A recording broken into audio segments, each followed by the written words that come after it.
The rusty metal box, cold and damp against his calloused hands, felt heavier than any catch Thomas had ever hauled in. He pried it open, the hinges groaning like a tortured soul. Inside, nestled amongst decaying maps and faded photographs, lay a cache of documents bound in worn leather. The brittle pages, yellowed with age, bore the unmistakable stamp of the Nazi eagle. A shiver of unease ran down Thomas's spine.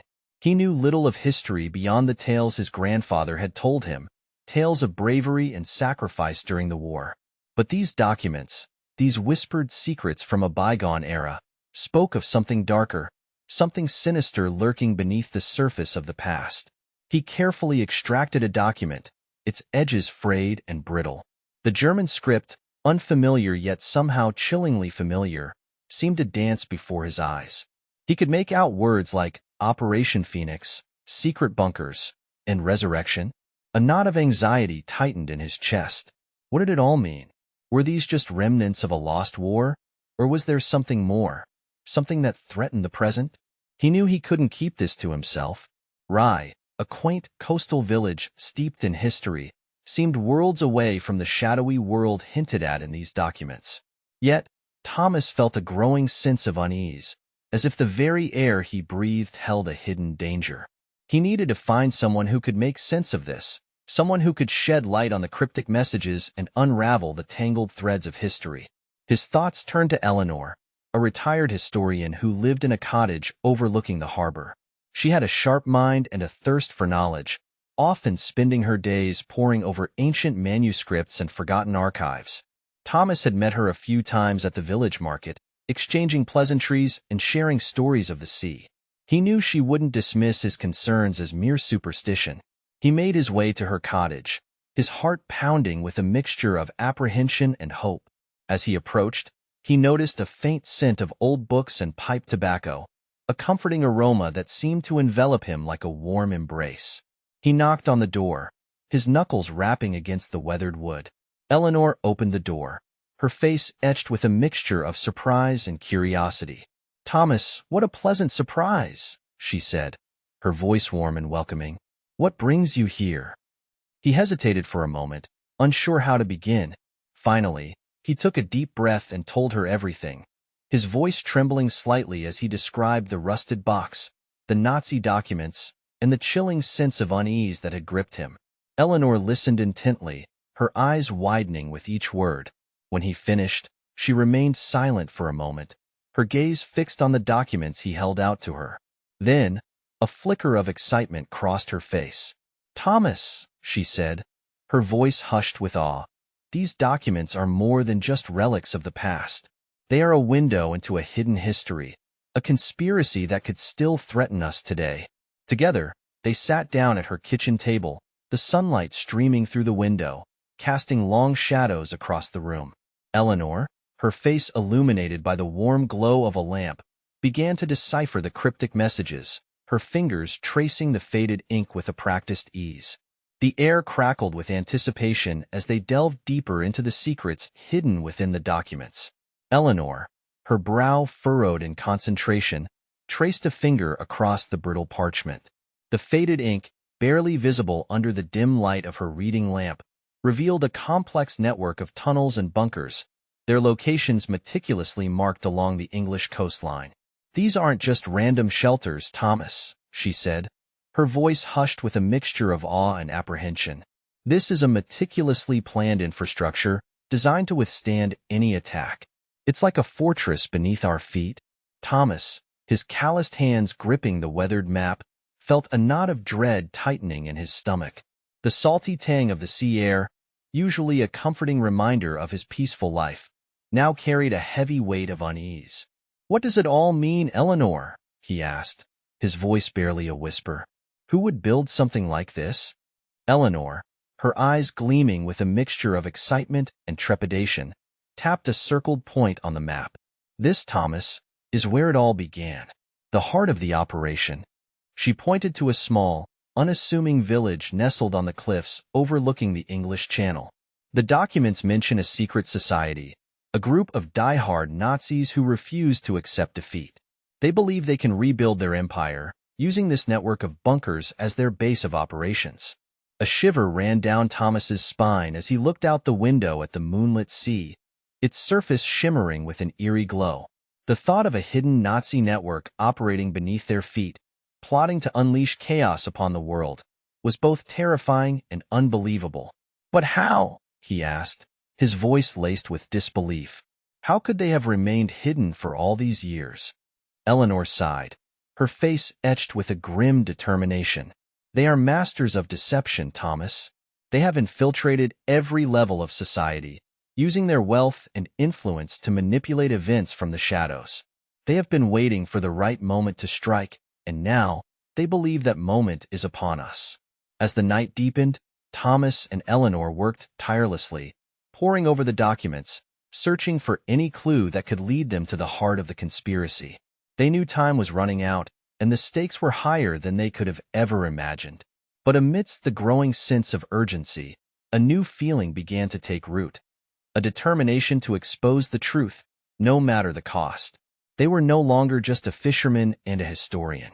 They were guardians of a secret, protectors of a world teetering on the brink of darkness. And as they delved deeper into the labyrinthine world of Nazi conspiracies, they realized that they were not alone. A pair of unseen eyes watched them from the shadows, a silent threat lurking in the darkness. A figure, shrouded in the cloak of night, stood at the edge of the village, its gaze fixed on the dimly lit cottage where Eleanor and Thomas toiled. The figure moved with a chilling grace, its presence a palpable weight in the stillness of the night. The documents hinted at a reclusive artist named Alastair Finch, who resided in a dilapidated cottage near the suspected bunker network during the war. Finch, a man whispered to be both eccentric and brilliant, was rumored to have been deeply involved in the local resistance. His name, scrawled in faded ink on a tattered piece of paper, was a beacon of hope in the darkness. Perhaps Finch held the key to unraveling the mystery, to understanding the true purpose of the bunker network and the sinister organization that sought to exploit it. Eleanor, her face illuminated by the warm glow of her laptop screen, traced the artist's name with her finger. "Rye is a small place," she murmured, her voice barely audible above the rhythmic crashing of the waves against the shore. "Finding him shouldn't be too difficult." Thomas, his weathered face etched with determination, nodded in agreement. "Let's go find Mr. Finch," he said, his voice firm and resolute. "He might be our only hope." The journey to Finch's cottage was a winding one, a tapestry of narrow lanes and secluded paths that led them deeper into the heart of the countryside. The air, thick with the scent of salt and wildflowers, carried a sense of tranquility, a stark contrast to the unsettling weight of their mission. As they approached Finch's cottage, a dilapidated structure with ivy creeping up its walls, a feeling of unease settled upon them. The windows, dark and vacant, seemed to stare back at them, their silence a chilling testament to the solitude that permeated the place. Thomas, his hand resting on the worn handle of his fishing knife, cautiously approached the front door. Eleanor, her gaze fixed on the cottage, whispered a silent prayer for their safety. With a deep breath, Thomas knocked, the sound echoing through the stillness of the afternoon.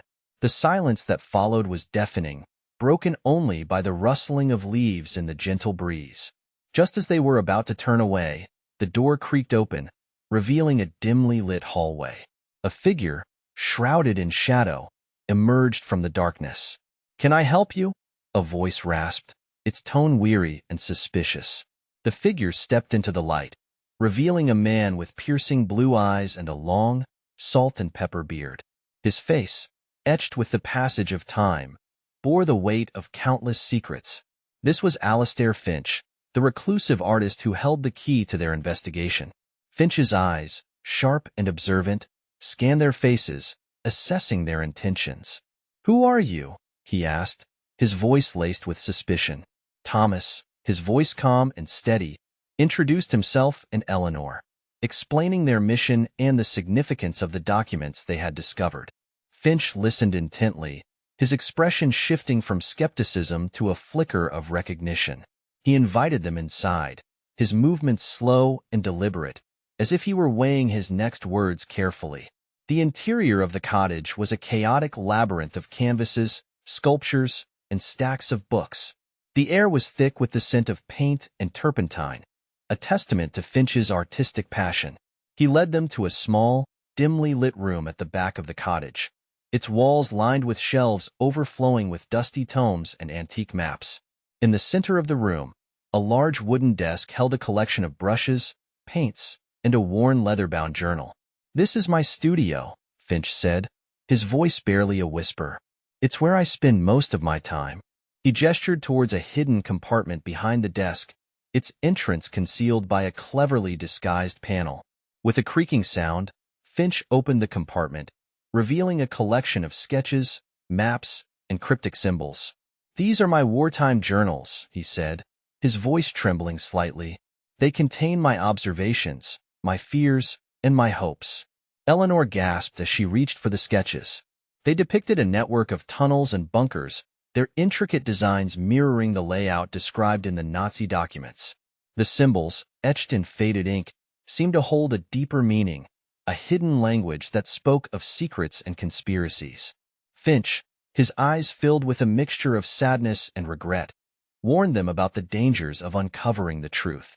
"Some secrets are best left buried," he said, his voice heavy with foreboding. "The past has a way of catching up with us, no matter how hard we try to escape it."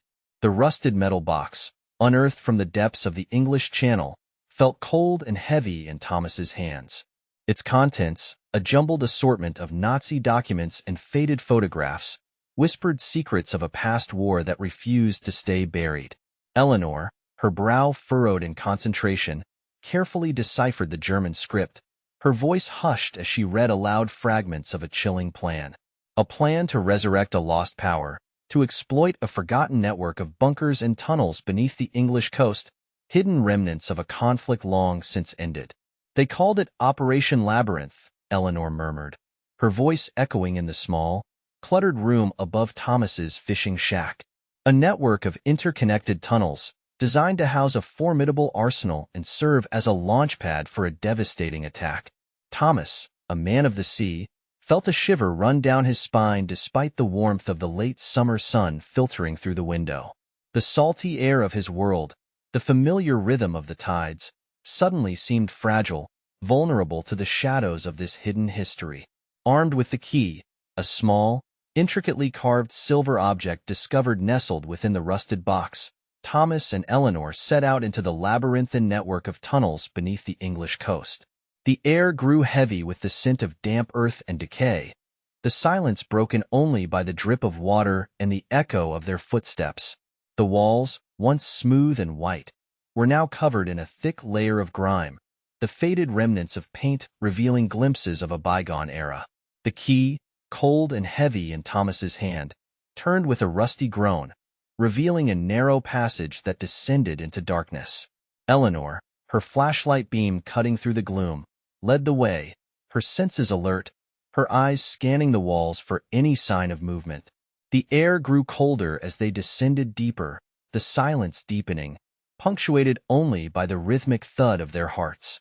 They soon encountered the first sign of danger, a booby trap cleverly concealed beneath a loose floorboard. Eleanor, her reflexes honed from years of studying history and its darker corners, spotted it in time, her hand reaching out to stop Thomas from stepping onto the trigger. The trap, a simple but deadly mechanism of sharpened blades, lay dormant, a chilling reminder of the dangers that lurked within these forgotten depths. They pressed on, encountering decaying equipment, rusted weapons, and faded photographs that offered glimpses into the lives of those who had once inhabited this subterranean world.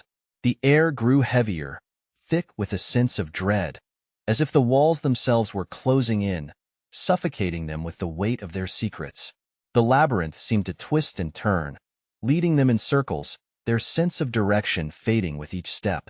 The silence, once oppressive, now felt alive, teeming with unseen presences, their footsteps echoing through the tunnels, a symphony of fear. They were being watched. Eleanor, her intuition sharpened by years of studying human behavior, felt it first. A subtle shift in the air, a fleeting sense of being observed, a prickle of unease that ran down her spine. Thomas, his fisherman's instincts honed by years at sea, sensed it too. The silence, once a constant companion, now held a new dimension, a sense of anticipation, a lurking threat that hung heavy in the air. The rusted metal door, concealed behind a crumbling stone wall, groaned open with a sound that echoed through the damp, musty air. Thomas, his flashlight beam cutting through the darkness, peered inside. A narrow staircase descended into the unknown, its stone steps slick with moisture. He exchanged a nervous glance with Eleanor, her face illuminated by the flickering light of her own torch. "Ready," she whispered, her voice barely audible above the pounding of their hearts. They descended cautiously, the air growing colder and heavier with each step. The stench of mildew and damp earth hung thick in the air, a testament to the bunker's long abandonment. After what seemed like an eternity, the staircase opened into a cavernous chamber, its walls lined with shelves stacked with dusty artifacts. Nazi memorabilia, once symbols of power and domination, now lay scattered in disarray, a chilling reminder of a dark past. Flags bearing the swastika hung limply from rusted hooks, their faded colors a testament to the passage of time. Framed photographs depicting Hitler, Goebbels, and other Nazi leaders stared down at them, their expressions frozen in time, their eyes seeming to follow their every move. In the center of the chamber, a holographic projector hummed quietly, its surface shimmering with an ethereal blue light. Thomas and Eleanor approached cautiously, their breath catching in their throats as the projector flickered to life. A chilling message, projected in crisp, clear 3D, filled the chamber. It was a recording, a message from a high-ranking member of the Nazi organization, outlining their plan for a devastating attack. The message spoke of a network of hidden bunkers, a stockpile of advanced weaponry, and a strategy designed to cripple the world's major powers. The organization, determined to rewrite history, sought to plunge the world into chaos and establish a new order, one built on fear and oppression. As the message ended, a deafening crash echoed through the bunker. The air crackled with electricity, and a team of heavily armed assailants stormed into the chamber. They moved with practiced precision, their faces obscured by masks, their eyes cold and calculating. Thomas and Eleanor, caught completely off guard, scrambled for cover, their hearts pounding in their chests. Gunfire erupted, shattering the silence of the chamber. Eleanor, her quick reflexes honed from years of studying history, dove behind a shelf, narrowly avoiding a bullet that whizzed past her head. Thomas, his adrenaline surging, grabbed a nearby metal pipe and charged at the assailants, his improvised weapon a desperate attempt to defend himself. The attackers, skilled and ruthless, easily evaded Thomas's clumsy blows. They rained down a hail of bullets, forcing him to retreat. Eleanor, her mind racing, desperately searched for an escape route. She spotted a ventilation shaft, its metal grate partially dislodged. With a surge of adrenaline, she squeezed through the narrow opening, her body scraping against the rough metal. Thomas, realizing he was outnumbered and outgunned, knew he had to follow. He scrambled after Eleanor, his lungs burning, his body aching. They emerged into a labyrinth of tunnels, their escape route shrouded in darkness. The attackers, their pursuit relentless, closed in behind them. They ran, their footsteps echoing through the damp tunnels, their breaths ragged and shallow. The attackers, their footsteps heavy and measured, gained on them. Thomas, his legs screaming in protest, stumbled and fell, his ankle twisting beneath him. Eleanor, her heart pounding in her chest, hesitated, torn between her own safety and her companion's well-being. But she knew she couldn't leave him behind. She turned back, her eyes searching for a way to help him. Just as the attackers were about to close in, a faint light flickered in the distance. Hope surged through them, a beacon in the darkness. They scrambled towards the light, their pursuers hot on their heels. Eleanor traced the faded ink of the coded message, her brow furrowed in concentration.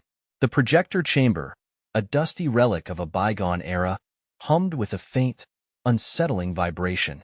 She had spent the last few days meticulously deciphering the Nazi documents unearthed from the seabed, each one revealing a chilling piece of the puzzle. But this message, hidden within a secret compartment of the projector, felt different, more significant. It was addressed to Oberstschmidt, a high-ranking German officer known for his ruthlessness and unwavering loyalty to the Nazi regime. As she painstakingly translated the code, Eleanor's heart pounded in her chest. The message spoke of a powerful artifact hidden deep within the English countryside, capable of controlling minds and rewriting history. It was a weapon of unimaginable power, capable of bending reality to the will of its possessor. Eleanor looked at Thomas, his face etched with concern as he watched her decipher the message. "It's not about an attack," she said, her voice trembling with a mixture of fear and excitement. "They're looking for something powerful." Thomas swallowed hard, his fisherman's instincts battling with the growing sense of dread that gripped him. He had always known the war left behind scars, both visible and invisible. But this was something else entirely. "What do we do?" he asked, his voice barely a whisper. Eleanor felt a surge of determination course through her veins. She knew the weight of this discovery, the potential consequences if the artifact fell into the wrong hands. "We find it first," she said, her eyes blazing with resolve. "We have to prevent them from getting it." The race against time had begun. Eleanor and Thomas, armed with the knowledge gleaned from the coded message and the Nazi documents, set out on a perilous journey to uncover the location of the powerful artifact. They followed cryptic clues hidden within the documents, deciphering riddles and navigating treacherous landscapes, always one step ahead of the shadowy Nazi organization that sought to claim the artifact for its own. Their search led them through abandoned villages, forgotten battlefields, and crumbling ruins, each location whispering tales of a past war that refused to stay buried. They encountered villagers who spoke in hushed tones of strange occurrences, of lights in the sky and whispers in the wind. They met historians who dismissed their claims as mere folklore, and those who, with a knowing look, hinted at a darker truth, a history that had been deliberately erased. Eleanor and Thomas found themselves caught in a dangerous game of cat and mouse, pursued by relentless adversaries who seemed to know their every move. They faced perilous situations, narrowly escaping ambushes and close calls, always aware that time was running out. They realized that the artifact was more than just a weapon. It was a key to unlocking a hidden power, a power that could reshape the world. The closer they got to the truth, the more danger they faced. They were hunted by ruthless assassins, their every move tracked by unseen eyes. They learned that the Nazi organization was not merely a relic of the past. It was a shadowy network that had survived the war, its tentacles reaching deep into the fabric of society. They realized that the fate of the world rested on their shoulders, the weight of history bearing down on them. Eleanor and Thomas pressed on, driven by a sense of duty and a desperate hope to prevent the artifact from falling into the wrong hands. They knew that the truth was out there, hidden in plain sight, waiting to be uncovered. They had to find it before it was too late. Their investigation led them to a crumbling lighthouse on the cliffs overlooking the English Channel, its solitary beam a beacon in the gathering darkness. Inside, they discovered a hidden compartment containing a detailed map of the bunker network, its faded ink revealing a labyrinthine structure stretching deep beneath the sea. The map, coupled with the decoded message from the Nazi documents, pointed to a specific location. A chamber deep within the network where a powerful artifact was believed to be hidden. Armed with this newfound knowledge, Thomas and Eleanor ventured into the treacherous tunnels, their flashlights cutting through the oppressive darkness. The air was thick with the smell of damp earth and decay, the silence broken only by the drip of water and the pounding of their own hearts. The tunnels were a maze of narrow passageways and crumbling chambers, each one a testament to the brutal realities of war. As they navigated the labyrinth, they encountered remnants of the past. Rusted weapons, shattered helmets, and faded photographs of soldiers, their faces frozen in expressions of fear and determination. The deeper they ventured, the more palpable the sense of danger became. The air grew colder, and the silence was broken by the distant sound of machinery, a sinister hum that sent shivers down their spines. They knew they were getting close to their destination, and the stakes were higher than ever. Finally, after what seemed like an eternity, they reached a massive steel door, its surface emblazoned with the Nazi eagle. This was it, the entrance to the chamber where the artifact was hidden. As they cautiously approached the door, a voice boomed from within, echoing through the tunnels. "Who dares disturb the sanctity of this place?" A tall, imposing figure emerged from the darkness, his face obscured by the shadows. He wore a pristine black uniform adorned with Nazi insignia, his eyes burning with a cold, calculating intensity. This was the leader of the Nazi organization, the mastermind behind the plot to resurrect their lost power. "We are here to reclaim history," Thomas declared, his voice trembling slightly. "Your secrets will be exposed, and the truth will be revealed." The leader laughed, a chilling sound that echoed through the tunnels. "You are fools to think you can stand against me. I have power beyond your comprehension. This artifact will be mine, and with it, I will reshape the world in my image."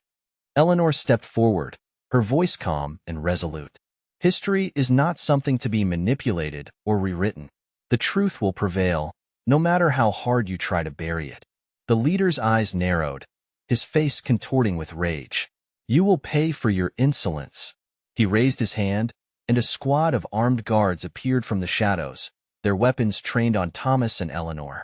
A fierce battle ensued, the air filled with the sound of gunfire and the clash of steel.